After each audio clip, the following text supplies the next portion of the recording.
Good morning. We'll be starting up in about, probably 2.5 minutes. We'll give folks time to log in.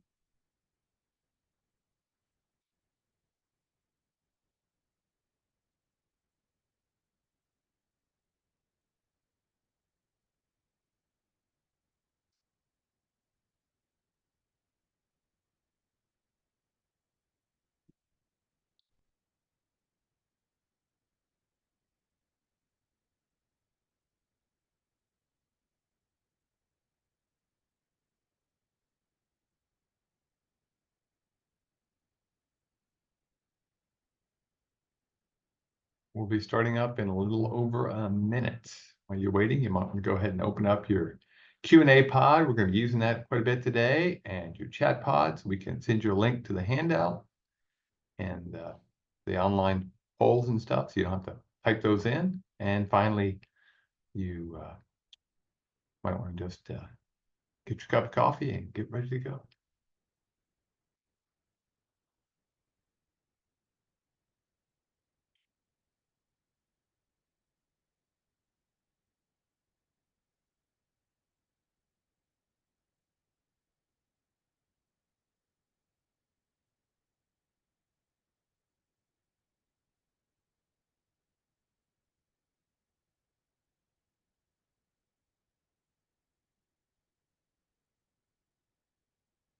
Okay, at the top of the hour, we'll give folks about another 30 seconds to log in, and then we'll go ahead and get started.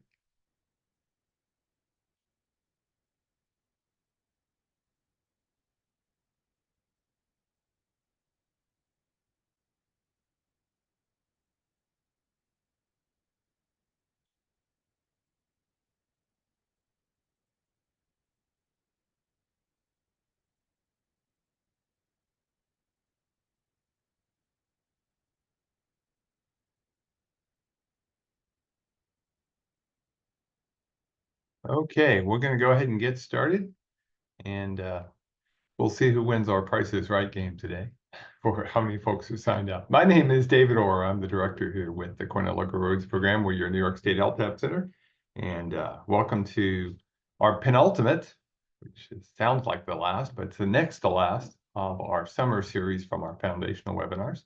And today we're going to be talking about the MUTCD. So everybody have yourself fun, and let's buckle up and get ready to go. Now, if you haven't been in one of these webinars before, or it's been a while, just remember you can check your audio settings in the lower left.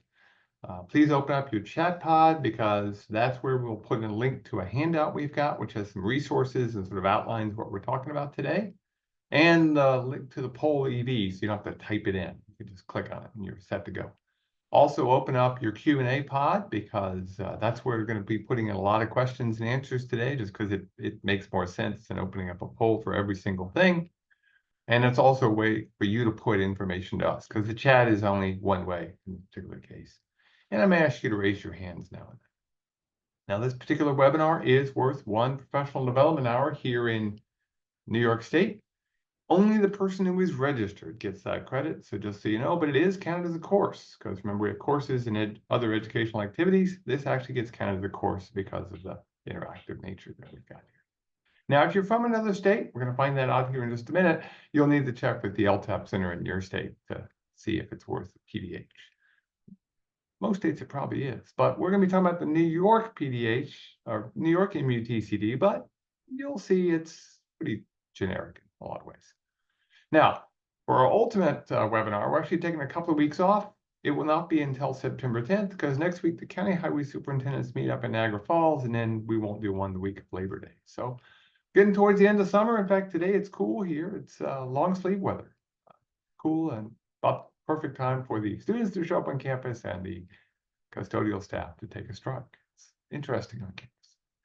After the webinar series is done, we'll be starting up our fall workshop season. So please sign up. We'd love to see you. And hopefully we'll see you on the road this fall. Now let's do a little bit of a welcome. Again, we're going to be doing some polls to do this today. And remember, we're talking about the MUTCD. That is the Manual on Uniform Traffic Control Devices. And when somebody asks me what the most important word in that MUTCD is, I always tell them it's the uniform part. Because you want to have the same signs whether you're on a low volume road out in the town of Ellicottville or if you're on the New York State Thruway. You really want some uniformity. That really helps communication with the drivers. It makes them safer. It makes all of us safer. And it's really good from a communication standpoint. So it's the manual on uniform traffic control devices. And here in New York State, the manual uniform traffic control devices is not just one thing. This is the national you see a picture of.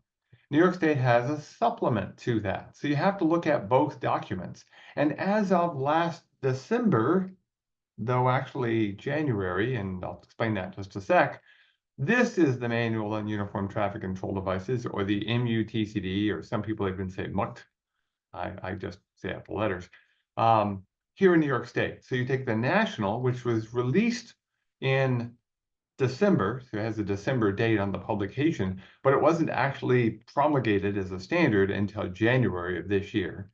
And that's the national MUTCD. And then New York State has a supplement. They're working on a supplement to the new national, but in the meantime, you still need to look at the old supplement. If there is a conflict, you can follow the national, or better yet, contact us, contact the state DOT to get some clarification.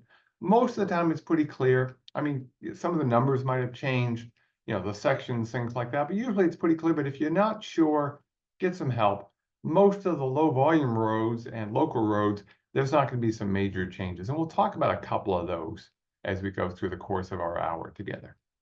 Now, if you're wondering about the New York State Traffic Sign Handbook that was produced first by the state DOT in 1985, and we've been updating it ever since, we are going to make a new version of it. Our plan is to roll that out sometime in 2025, depending how the state's doing with their supplement, which technically isn't due until 2026. So, but that's our plan right now. For now, you can continue to use the 2017 version. It's got a brown cover.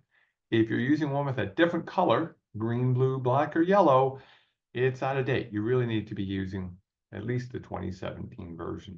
And again, we'll have a new one. Now let's find out who's on the call here today. And looks like Amanda's our winner for the number of people signed up. So it's getting close between Amanda and Jody. There's the people in the background helping me out. So who do you work for? Do you work for a town, a county, a city, a village, federal or state, tribal? You're a consultant, you're a contractor, or you're working for the weekend. Let's see how many honest folks we have here. We have some honest folks working for the weekend. About a little over a quarter of you are consultants. We got some city or village. Okay. And if you can't access the poll, you can put it in the Q&A, and I can read the Q&A and sort of add those in. So we got a town, a county, and a village person that just typed in the Q&A. Cool. That sounds good.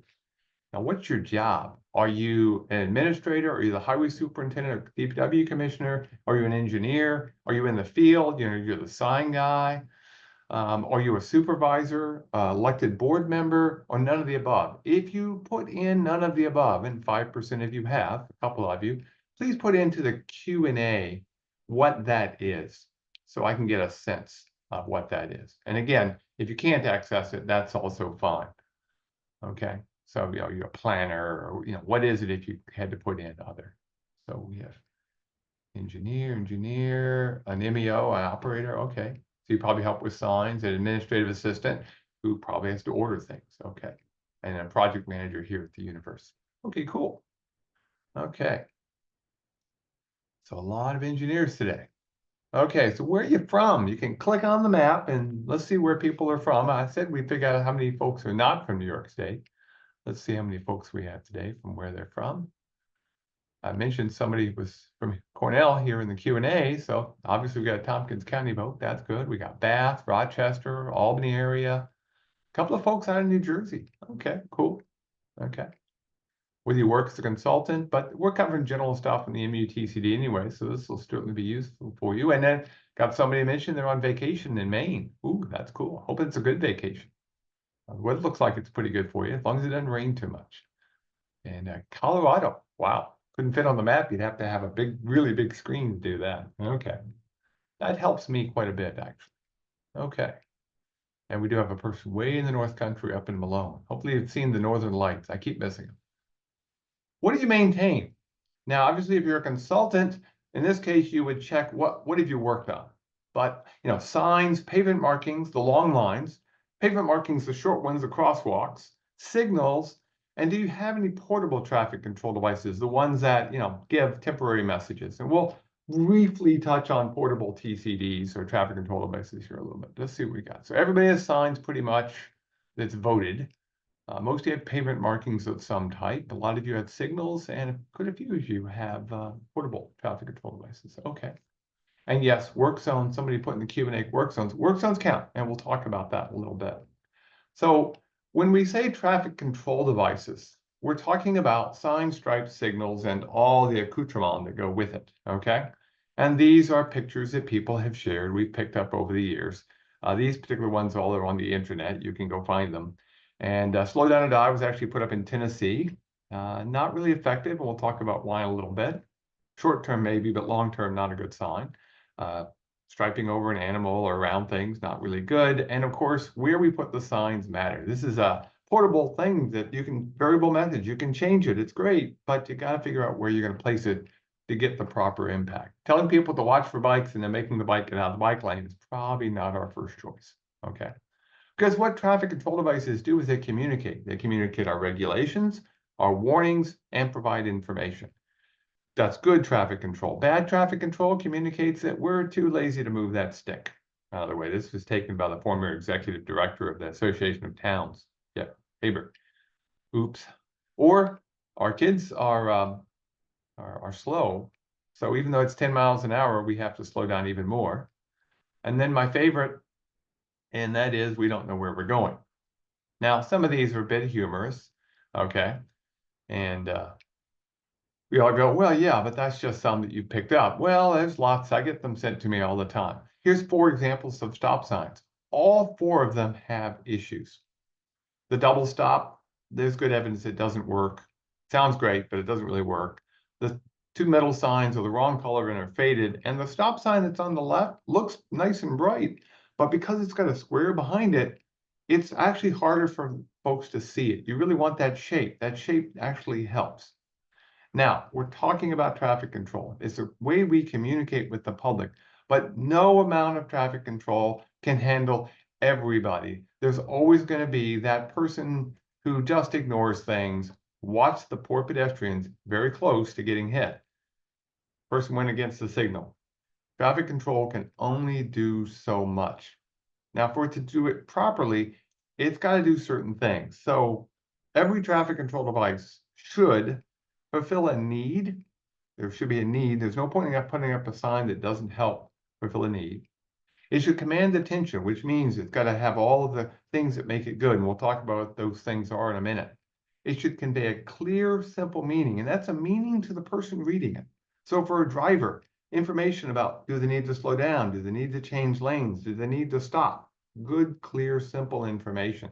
If it's aimed at pedestrians or bicyclists, and we do signs for them as well, it needs to give them good, clear, simple instructions.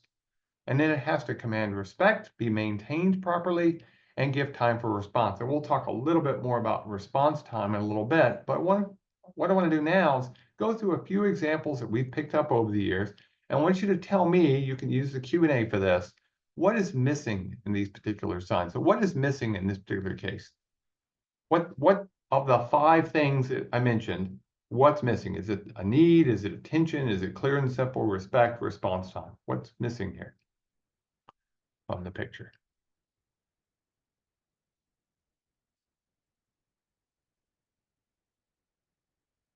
Again, you can put this in the Q&A pod. Fire truck sign. Yeah. Yeah, really shouldn't be mixing messages. You really should give a clear, simple meaning.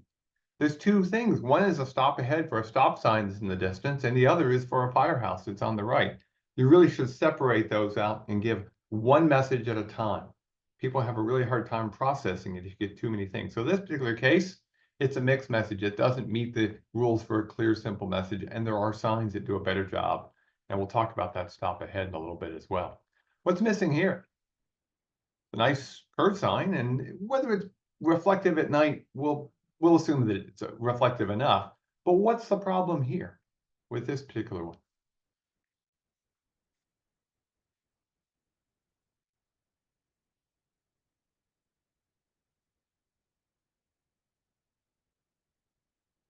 Yeah, what's the speed? It says slow in very small text. Someone did a nice job with it. It's really small text. And it says slow, but by how much? Now that plaque that goes under the curve signs, we'll talk a little bit more about those in a little bit. That is just an informational piece to help a driver, because we know, all of us know, that when you go around the corner on a nice dry day, you can go around that corner a little faster. When it's wet or icy, you might have to go a little bit slower, but it gives you a sense of how sharp the curve is. If it said 45 or if it said 50, it would tell you how sharp the curve is. Just saying slow doesn't give a clear, simple meaning. It doesn't give the driver, who's the target in this case, information so they can decide what they're going to do when they get to the curve. So you need to think about that. How about this one? This is a very famous one. It's here in New York State. And to help you out, I'll give you a blow up of the traffic control sign. But what's the issue here? Somebody should know where this is. In fact, there were a couple of people who clicked that weren't that far away. It's upside down. Yeah, the red's on the bottom. This is Tipperary Hill in Syracuse, and everybody says, "Oh, it's famous. It's historical." I'm not going to ask you to raise your hand, but I know that statistically, about anywhere between 1 in 7 and 1 in 15 people have partial or full color blindness. Imagine if you didn't know Tipperary Hill was there, and you were driving up to it, and you saw the bottom bulb was lit. What would you think you could do? So it really is a risky thing to keep that, because it's historical. Lots of things we do that were historical, we probably shouldn't do anymore. There are alternatives. You could have the sign, the old one over on the side. They do actually have a little memorial over there. Maybe put a horizontal out there rather than having the thing shot up, because that's what they were saying, well, they'll shoot it up. Maybe we put a horizontal one, so all at the same level. Think about someone who is driving that. What is the respect that you're going to give to them? Okay. What's missing here of the things? Does it fulfill a need? Probably. Does it get someone's attention? Actually, probably. Does it convey a message? Yeah, it doesn't really tell you how far away it is. If it was the first in a series of signs, you could probably get away with that maybe, but you probably should have that. It doesn't have respect. The fact that they put a big anchor on it and they put a fixed object that could hurt or kill somebody says you really don't respect the drivers. You really need to be thinking about different alternatives. There are alternatives if you want a temporary sign. And if we had 2 hours or 3 hours, we could talk about it. But yeah, you got to give people respect. Here's one. Somebody put up a sign that says, "Caution, yield to pedestrians." What's missing here?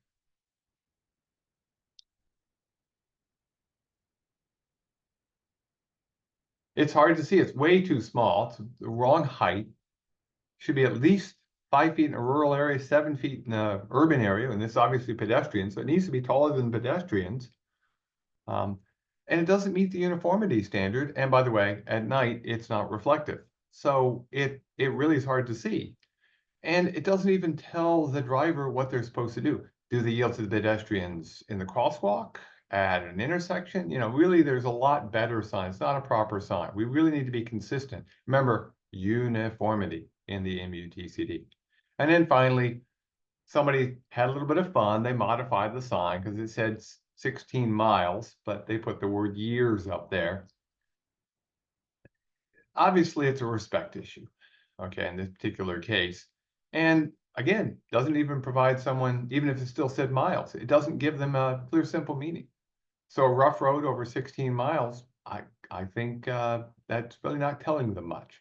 We probably should be thinking about other things if it's really something we can't fix, okay? Yeah, yeah, it is a little too close to that pole as well, but we see that problem all the time. Now, when it comes to signs, remember we have to have a response time. And that really comes back to something called the perception reaction time, or sometimes you'll see it labeled as the PRT. And it all comes back to the fact that human beings have to react to things, okay? And so there is a perception reaction distance. That is, you're driving down the road and you see something and you have to take action. And then there's the stopping distance when you put your foot on the gas, or on the brake, excuse me. You put your foot on the gas, gonna have a bad day. You put your foot on the brake and you stop. That's the stopping sight distance. And the placement of signs actually comes back to those distances. So if you look at the distance table in the New York State Supplement, which is slightly different than the national, table NY2C-3, if you really want to be picky about it, they have advanced placement distances for changing lanes and for having to slow down. Now, if you're going to a stop ahead sign, you're obviously slowing to 0, okay? And so if we look at that, it would be condition B. 85th percentile speed, we'll assume it's 55, same as the speed limit. It may or may not be. And it's a stop ahead. So what you would do is you'd say, well, 55 miles an hour, 0 having to stop, and where those intersect is at 495 feet. By the way, if you're wondering, 495 feet is the stopping sight distance at 55 miles an hour. Those distances are designed around the stopping sight distance. They are different than the national. So if you're not in New York State, make sure you know your state supplement, because New York added back in some of the reaction distance. It's not in the national because the national assumes you can see the sign. And there's arguments that can be made both ways. But remember, we want to be consistent. Certainly within New York, we want them all to be the same. Now, if you're wondering, the new national MUTCD and therefore the new New York State supplement will have slightly different numbers. They'll change, but in every single case, it will be 10 feet or less. So remember, these are minimums. You can always go a little bit more anyway. So you can continue to do what you're doing with the current posting distance, and you should be fine. Let's do another example. In this case, condition B, but we only have a curve sign, so it's a reverse curve with a 30-mile-an-hour advisory speed, okay? Assuming it's a 40-mile-an-hour roadway for 85th percentile speed, we come along where the two intersect and we get 225 feet, okay? So not too hard. Now, if you're wondering, why are the distances larger for 5-mile-an-hour deceleration versus 0 in a couple of cases? Because we assume if you're only having to decelerate, you don't decelerate quite as quickly than if you have to emergency stop. That's where that comes from, if you ever wondered about that. Now, before I move on, I do want to remind us about cell phones, okay? You need to put that cell phone down. It's tempting. We all have done it, or we know somebody who's done it. It's so easy. And yet it adds to our PRT, our perception reaction time, 5 extra seconds. And if you think about it, if you're adding 5 extra seconds, you're going to have a really bad day. They've double stop signed this intersection, and a little PSA here didn't help. This person wasn't paying attention. If you're traveling at 60 miles an hour, that's every foot you're traveling just under 1.5 times that distance, just under 90 feet, 88 feet to be precise. 1.47 is the exact, but I can do the math in my head if I just use 1.5. So at 60 miles an hour, that's 90 feet per second. That's 450 feet. It's actually a little, it's closer to 440, but still, it's more than the length of a football field while you're trying to pay attention to the text. So put the cell phone down. Now, we talked about what traffic control devices should do, so let's see, how did you do? If you can put it into the poll, and again, if you can't get in the poll, put it in the Q&A. What should traffic control devices do? What are the 5 things they should always do?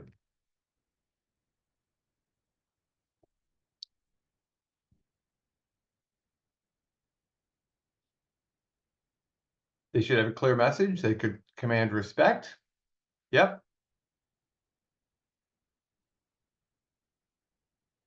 They should fulfill a need. Got that? Good.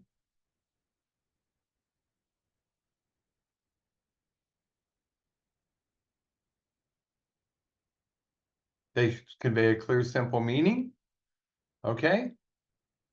And they should give time for a response. So fulfill a need, command attention, convey a clear, simple meaning, command respect, and give time for a response. Okay, good, nice job. So how do they do that? How do traffic control devices do what they do? How do they work? Well, they work in a series of different things we can look at. So let's just look at a series of good, bad examples. Here's a good, bad example. There are really 5 different signs here, 2 on the same post, all conveying slightly different messages.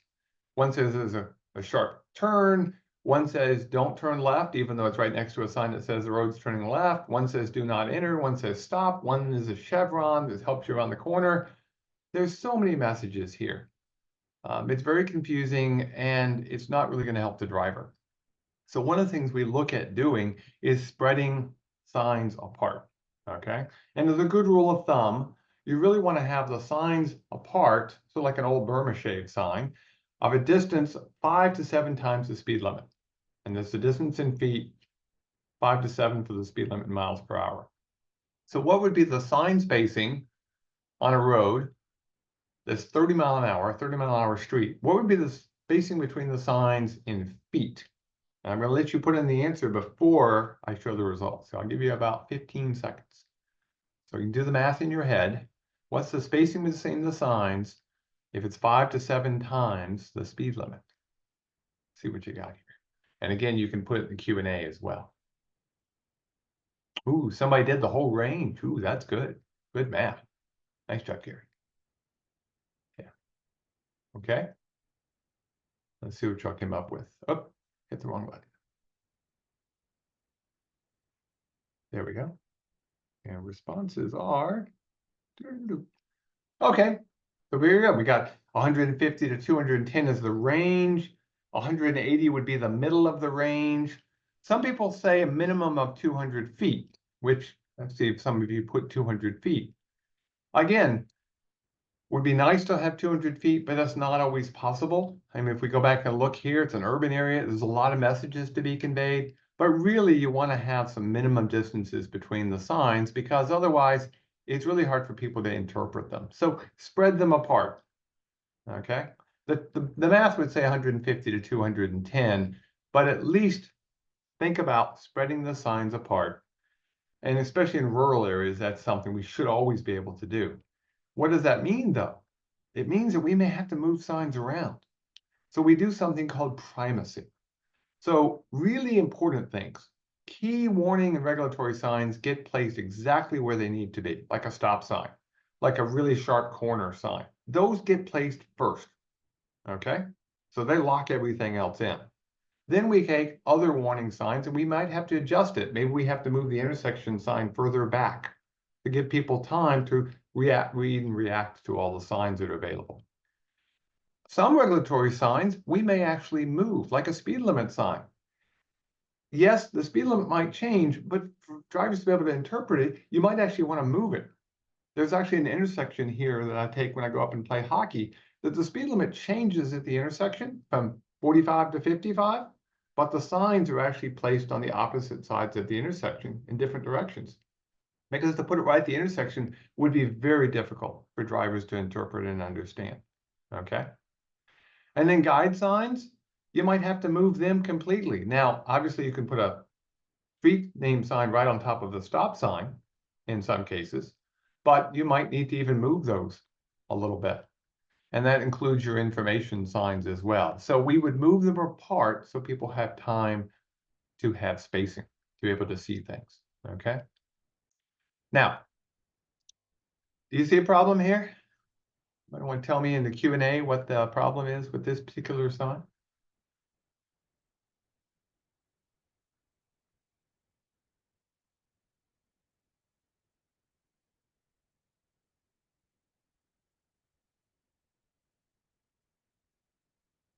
Yeah, it's definitely not uniform. It doesn't command respect. It's a cardboard thing that somebody spray painted the word bump.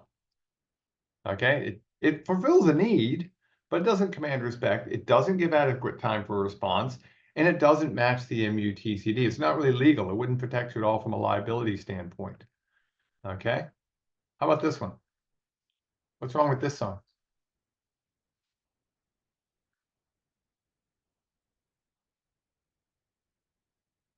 You can't see it. Yeah, there's a sign there, okay? Since it's obstructed, you gotta be able to see it.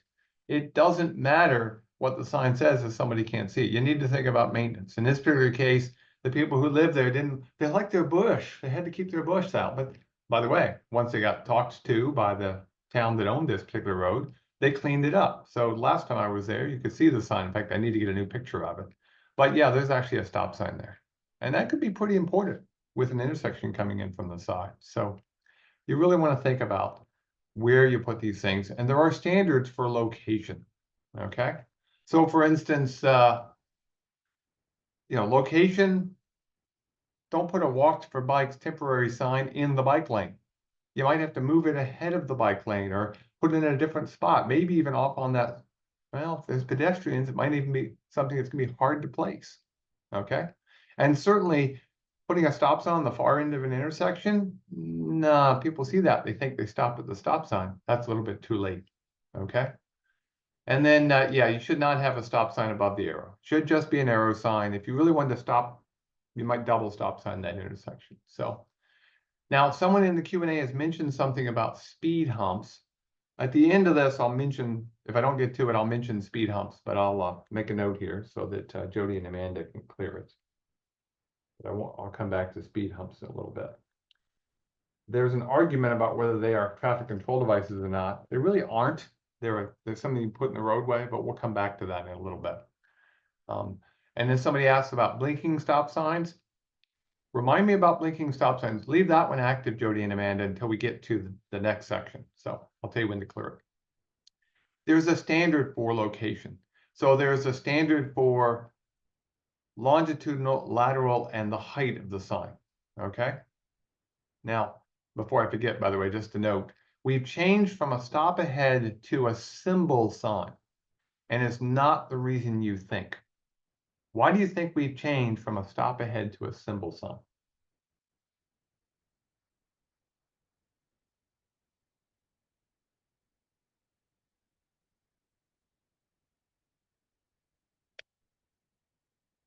Contrasting colors. It has to do with reaction time.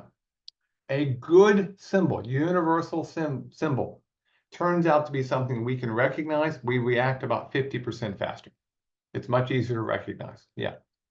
So we may need to use text. I mean, they used to have a sign that said pavement ends. It was a symbol. Nobody understood it. It's been dropped because it wasn't a good symbol. A good symbol actually is better for reaction. So that's where we switched. It's not a language issue because surprisingly, most people can pick up all the language they need with the signs that they've got.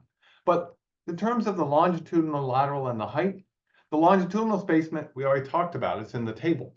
And remember, that's a minimum distance. Give people reaction time. The lateral, it's further than most people think. 6 to 12 feet from the edge of the blacktop, if you're going to paved road, okay? There's no shoulder, or if it's a gravel road, you might be up to 12 feet, if you can get it, if it's not hidden by the trees. The reason is that having it too close to the roadway just means it's going to get snagged anyway. So there's really no disadvantage, because when you first see the sign, it's at a pretty flat angle anyway. And then the height, as I already mentioned, minimum 5 feet to the bottom of that diamond portion, okay? Rural area, you want it high enough, you can see it, and 7 feet or more in an urban area, so people can see it over parked vehicles and walk underneath it or around it if they're a pedestrian. So make sure it's high enough. And that height doesn't hurt legibility at all. Now, what's the sign say? Can you see what the sign says? How about now? A little easier, isn't it? Somebody should have it by now.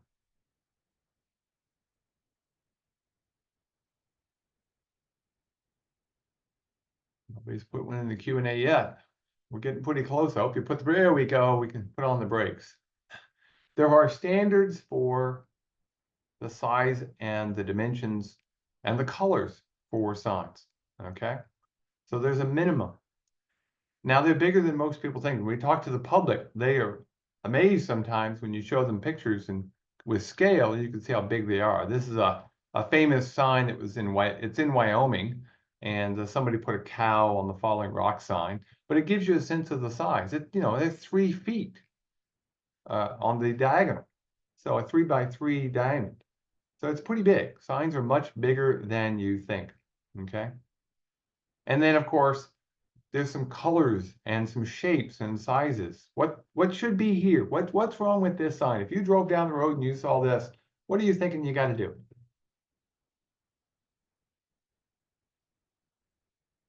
Stop. And yet that's actually the stop ahead sign. And stop now. This should be the sign. In fact, this is the sign that was initially placed. They initially actually placed the stop ahead sign, and it's the wrong color. There's lots of things bad. Now, if you're asking me about blinking stop signs, what they do is they come in here and they take, let me get my pen working here real quick. Yep, we got time. And let's see, what's going to be a good color? Let's see if this shows up. What they do is they've got little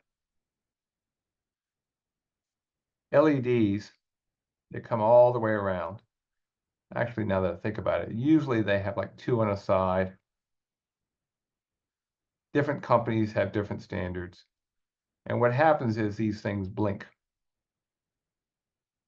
Blink, blink, blink, blink. And they make that sign more conspicuous. They have their place. If you used it in every single sign, much like those lollipops or the conspicuity stripe that you see underneath those 2 signs, if you use them in every single sign, they get lost. Because eventually people just get, the blinking sign, big deal. Much in the same way we all think about backup alarms on a construction site. We just sort of ignore them. So they have their place. Yes, they are compliant, okay? They are compliant with the National MUTCD, and you can use them, but I would advise using them in limited situations. Some of the conspicuity signs are not allowed. So if you're not sure, ask. We can always help you figure that out. But yeah, they are allowed. But again, they have their limited places where they actually work pretty well. You can, by the way, buy them for your stop slow paddles too. They make ones that blink with a stop slow paddle as well. So something to think about, okay? Now let's look at one that comes up quite often. We get this asked, and that is street signs, okay? Most street signs are like this. They are white lettering on a background of green, okay? And the current standard, if you're putting up new signs, really is, the standard is mixed case lettering. Now, I don't like the way they worded it, and you know, they're changing and getting the language a little bit better, but essentially you're going to have either a 4-inch, okay, or a 6-inch letter, okay? So you're going to have certain size signs with a mixed case, okay? So what other colors are allowed? What other colors are allowed? I see somebody's already put one for the Adirondack Park. We'll come back to the Adirondack Park in just a minute. And yes, you are correct. What other color choices are allowed? You can have a brown, white on blue, and let's see if somebody got the last one. There's a 4th one technically allowed, and then there's a 5th here in New York State. Yep, white on black. Black on white, excuse me. Those are the 4 available choices. Now, why did they limit it to 4? They limited it to 4 because people were putting all kind of weird colors out there or using colors that were already reserved for something else. I've been in communities where they have white lettering on a red background. Red's reserved for stop, red's reserved for yield, red's reserved for something that's no parking signs. So it has a reserved color. We don't want to use it in those cases, okay? We don't want to use orange. We don't want to use those other colors. Don't want to use yellow. Yellow says warning. So they limited the colors. Now, here in New York State, in the Adirondacks only, not the Catskills anymore, okay? In the Adirondacks, you are allowed to use,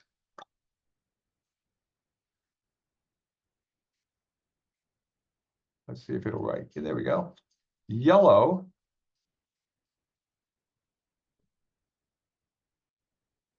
on white. Okay, it's allowed. But ask yourself, is it got good contrast? That's the key. You want really, really good contrast. Okay, so it's allowed in the Adirondacks to use yellow on brown, but I always worry about contrast for somebody who's looking for the sign. Because remember, most signs are placed for people who don't know where they're going. When's the last time you actually looked at the street sign where you live? Okay, so keep that in mind. Okay. There are design standards that exist, okay? Unlike this humorous one that says the sign has sharp edges, don't touch the edges of the sign. Oh, also the bridge is out ahead.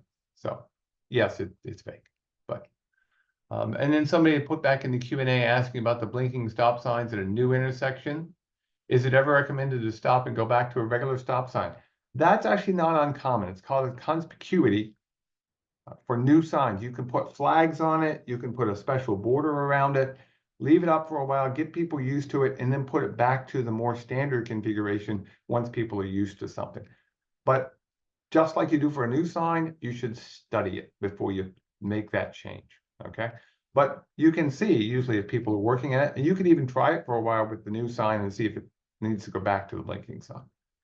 What's wrong here, by the way? What's the most important sign right here?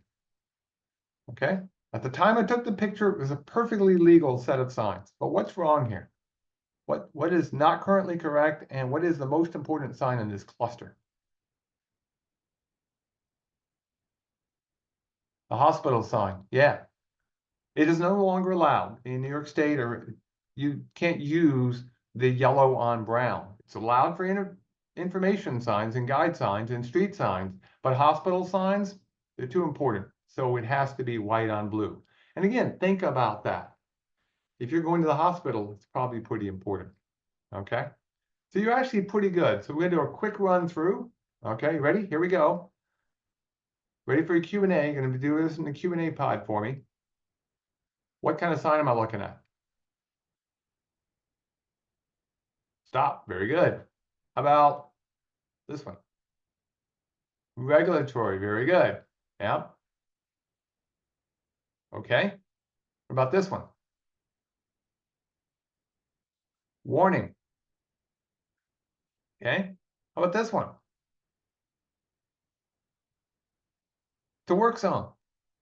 Okay. And then one last one.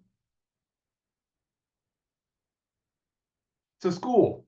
You can use that color with pedestrian signs as well, but it's required for schools to use that lime green. And with one exception, school signs, unless they're tied to a speed limit, are that pyramidal shape, okay? The exception being a school bus stop ahead sign, which should be that same lime green color. We learn a lot by shape, size, and color, okay?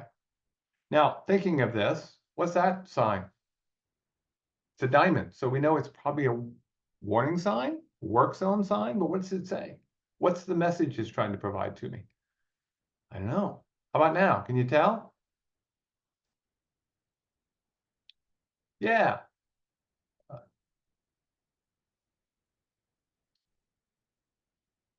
It's an intersection sign, okay? And somebody, by the way, asked, should all crosswalk signs be lime yellow instead of the regular yellow? You can go either way. My advice is be consistent within your community. There's no requirement that they're lime green, but try to be consistent. I would say if it's a road to a school, I actually like to see those be the lime green, though it's not required unless it's part of the school itself, okay? But looking at our T intersection, the brighter the sign, the easier it is for us to see it at night. I took this photograph during the day, or excuse me, at night, with the lights from our van highlighting the sign. So I came back the next day and I took this picture. That might be an important sign I don't want to miss. That, hey, there's an intersection coming up and I'm going to have to stop possibly because there may be a red light. And we need more light as we get older, okay? So, and it goes up exponentially.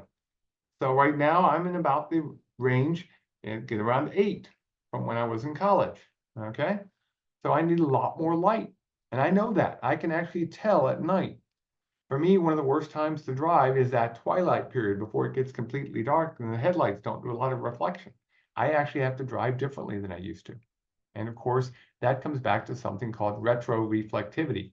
The light hits the sign and it doesn't scatter like it does on a wall. It doesn't bounce like it does in a mirror. It comes back to us with little beads or little prisms inside the sign. And if, again, we had a whole day, we'd talk about that. But here's the thing, the message I want you to walk away with. We've changed the allowable sheeting because of this. So the old engineer grade, you can use it on your speed limit signs and your stop signs, okay? but you should not be using it in your warning signs anymore. They're just not bright enough. So you really want to be using as a minimum the higher grade sheeting. In fact, truth be told, you may want to think about going to prismatics because they have a longer life. They usually are worth it from a cost standpoint. Now, for your street signs, ground mounted and overhead signs, you can get away with it for the background engineer grade, but the lettering has to be the prismatic anyway. And again, they're going to last longer, they're going to be brighter. Might want to go and think about higher sheeting. And you need to have a management method to make sure your signs stay bright. You can use visual assessment at night. You can measure it with a retroreflectometer like you see me doing there. You can just have an expected sign life standard, 20 years, 15 years, whatever, with your manufacturer. You can do blanket replacement whenever you do major work on a road, or you can do our control signs. Monroe County actually has control signs at the airport that they're continuing to measure. It's pretty cool. Do you have a retroreflectivity management method? And if so, you can click on it. And if you're not sure, you can click on that.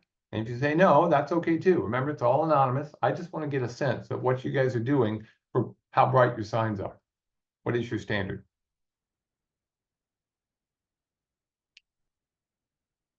Okay, now I'm going to come over here and get the results. And the answer is expected sun life and visual, your most common. Okay, some of you are measuring. Okay, nobody has a blanket replacement or controls. I think Monroe may be the only one I know of. Not sure. And then a lot of you say no. You really need to have it for 3 reasons. One, obviously, the fact that it's now the standard and it's been for long enough to where you really need to have a plan. 2, the liability you get. If you don't have a plan, you have to go to court. You could be held to a standard you don't want to have to meet. And then finally, it actually helps you get a better sense of how much money you need to keep your signs up. So you want to do that. And as for replacing 18 to 20 years, if you're using the right kind of sheeting, you could use the expected sign life blanket replacement technique and you'd be okay. But if you're only using a engineer grade, you're not going to meet the standard. Those signs don't last 18 to 20 years if they're facing south and west, where the sun and the wind can hit them and knock them down. Okay, and the diamond grade should have that light. But again, the manufacturer can give you that and they can help pick up some of the liability. Pretty cool. The reason traffic control signs work is that they have this mixture of primacy and location and size, the design, the layout, and the brightness. And they all come together. And if you're not sure, you can read about it in the MUTCD. So now let's take our last quarter hour together and let's put these ideas together.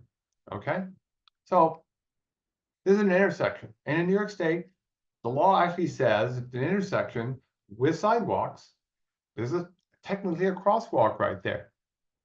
But what else could we do to make this better for the pedestrians and the drivers? What else could we do here?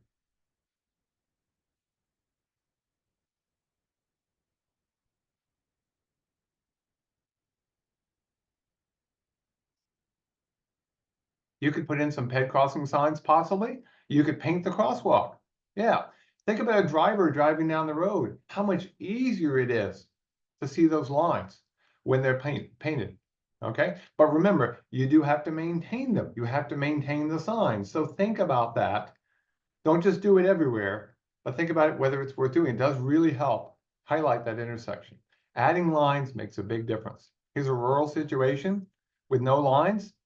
Yeah, it's a straightaway, but little can be hard to see the road, but you add even a center line makes a huge difference. And if you add an edge line, even more. Now, if you're wondering, there was a move to widen the minimum width from 4 to 6 inches. That did not happen. The new MUTCD for the national level has left them at 4 inches. This is standard width, okay? You can use 6. It does improve things, but you don't have to. And in a lot of cases, narrow roads, 4 inches is probably gonna be what you can get away with to keep the lane width proper. Okay. Now, in terms of a traffic signal, do you see a problem here with this traffic signal? There is one there. I'll help you find it, in fact, while you're thinking about it.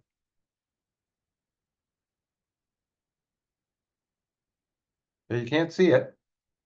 If you can't see it, it's over here, right there, and right there. I'll blow up one of them so you can see it a little bit better. It's really hard to see. The standard has changed. We no longer have only signs on the side, though you come across intersections where they've got that. In fact, I know of some real close to where I am right now that are only on the side. We're supposed to have them overhead with some limited exceptions. Minimum 2, so I just put 1 up just to show you how much easier it is to see if it's overhead. Okay, but really we should be looking at making it more conspicuous. Okay, and remember there's a minimum height as well, and with all those parked cars it was hard to see. And then in terms of a yellow ring around the light, yeah, the standard is for yellow, though a lot of people still like those ones that aren't as bright. In fact, I actually like the panel myself because it makes it much easier to see it. And there are some standards where certain types of roads where you have to do that, okay? So again, if you're not sure, check the MUTCD. What's wrong here, by the way? These are all work zones. Are they good? I hope not. The flagger is standing in the worst possible place because he could get struck. The crosswalk on the upper part there, they're working on both sidewalks at the same time. They put a sign up that says sidewalk closed ahead, cross at the crosswalk. Think about that for a minute. And then a utility company used a piece of yellow tape as their entire work zone. Work zones are one of the most dangerous places that we can be in. We got vehicles moving that weigh 3,000 pounds and they're moving faster than we would like. And if we get struck, we're going to have a bad day.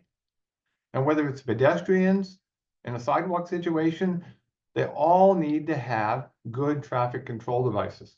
Okay, so the MUTCD is not just for cars, it's for all vehicles, it's for everybody. And by the way, this is in Austin, Texas. I think they like to pick on their people, the DPW, because they modified their sign because they didn't lock the box and it says the zombies are ahead, but I don't think they actually had any zombies. I think it was just some students. So let me ask you this. This is an intersection, okay? State highway goes off to the left. Okay, you can even see the sign for the curve right there. It says 40 miles an hour. What's the proper sign of these 3? Is it the Y? Is it the one that's in the middle that's got the arrow straight and the road to the left? Or is it the one on the right? Okay, and I'll even, for those who want it, I'll even put a label on it. A, B, and C if you prefer. Middle, middle, middle. Okay. Most of you are saying the middle.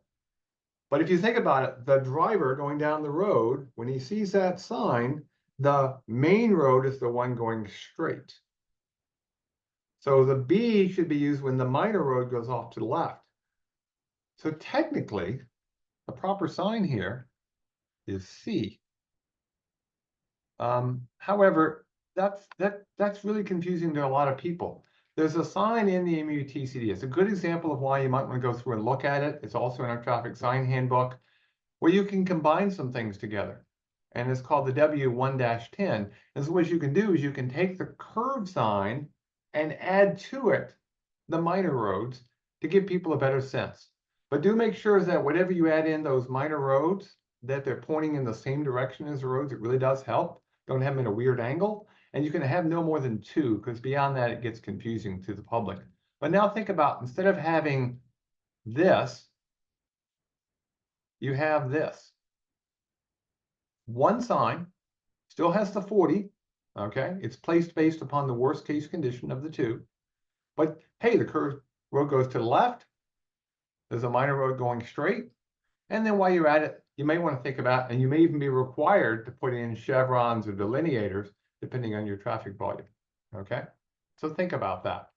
Because curve signs are one of the most important signs we've got. We're probably using a ball bank or some other technique to measure those advisory speeds.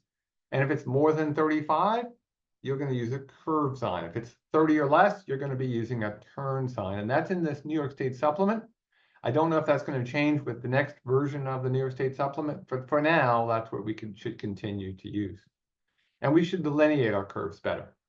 There are some new requirements in the new MUTCD that are being put out there. They were already there, but they've just sort of made them a little bit more delineated. They put them in some tables to help us out. So if you're looking at the new MUTCD, when you go and click on it later on, you'll get a better sense of what's going on. If it's a freeway, you have to always sign the curves. If it's an arterial or collector, depends whether you have markings or not. If it's above 2,000 vehicles, so between 2,000 and 3,000, you should do it. Okay. And if you're not sure if it's an arterial collector, just search on the web for Federal A classification. It'll help you out. Above 4,000, you have to sign it. And then in terms of local roads, it's always a May condition, though I'll tell you right now, if it's over 3,000 vehicles a day, I really think you should sign it. It's not required, but just think about, again, uniformity to the public. Now, what signs do you need? Well, that depends, okay? So if you've got a 5-mile-an-hour differential, you have to have either markings or an advanced sign. And I put an asterisk there because think about it. Are your markings that good? Are they going to last year round if you're doing snow plowing? You might want to think about putting that advanced sign up. It's required at 10-mile-an-hour difference. And then once you get to 15, you're going to have delineators. And above that, you even have to have some chevrons. By the way, if you're wondering, the state is actually going to just use chevrons in every case, not just delineators. But again, when we're looking at traffic control, there's a lot we could cover. We could spend the whole day. Hey, we have a whole class on that, which we're hoping to offer next year. Look for alternatives. There's some pretty cool stuff out there. This is a crosswalk near where I live, and you push the button and it blinks. You can hear my wife tell me safe to cross. She's got the camera ready. You can see it blinking. Okay, that can be very helpful to help alert somebody. If it's blinking all the time, it gets sort of, huh? But if it only blinks when somebody needs it, hey, good alternative. But remember what traffic signs do. You've probably seen this on the internet. Hey, look at this thing. It's going to get people to slow down. Well, it might in one direction, but if you go the other direction, it just sort of looks like, huh? It's just a crosswalk. So remember, what do signs do for us? Okay. Remember the human element involved. Okay. So what's not a need for good traffic control devices? And we said there were 5 things that they need to do. Yeah. Making the public feel good. It sounds great. I really want that children at play sign. But let me ask you, does it fulfill a need? Well, again, it might. Does it command attention? It might. But what's the message? Remember, any yellow sign you put up, you should be able to put a plaque underneath that says, what's the safe speed? Well, what's the safe speed? Maybe we should put up a playground sign. Maybe we could do other things to actually get the respect that we've had and give the time to response. Because what we really should be thinking about is fulfilling a need, commanding attention, a clear, simple message, commanding respect, and giving time for response. By the way, a car traveling at 30 goes how far in 5 seconds? I'm going 30. 225? Yeah, if you just do the 1.5 in your head, that's pretty good. Yeah. Okay. In 5 seconds. Yeah, 225. Yeah, if you do the actual multiplier of 1.47, it turns out to be 220 feet. But the difference between 220 and 225 feet, I'm not going to quibble. And if you're wondering, by the way, that's 6 or 7 school buses parked with space around them. So somebody going through a school zone, traveling what they think is the speed limit of 30, they're not paying attention. They've just passed a whole bunch of school buses. Okay. What does MUTCD stand for, by the way? If you guys, you already beat me to the trick. The Manual on Uniform Traffic Control Devices. By the way, you will have people who will tell you it's the Manual of Uniform Traffic Control Devices. I'm not going to quibble. To me, the most important thing is the word uniform.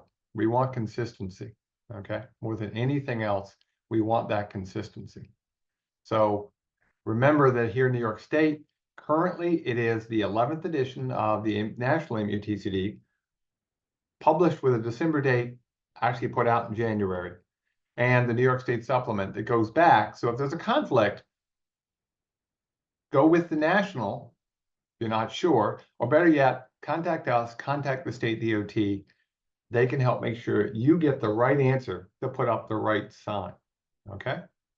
Now, are there any other questions? Otherwise, we'll just remind you of the last of our webinars coming up in a couple of weeks, in 3 weeks for our summer series, and then we'll be doing our fall workshops after that. Okay. Any other questions? Again, you can always send us an email.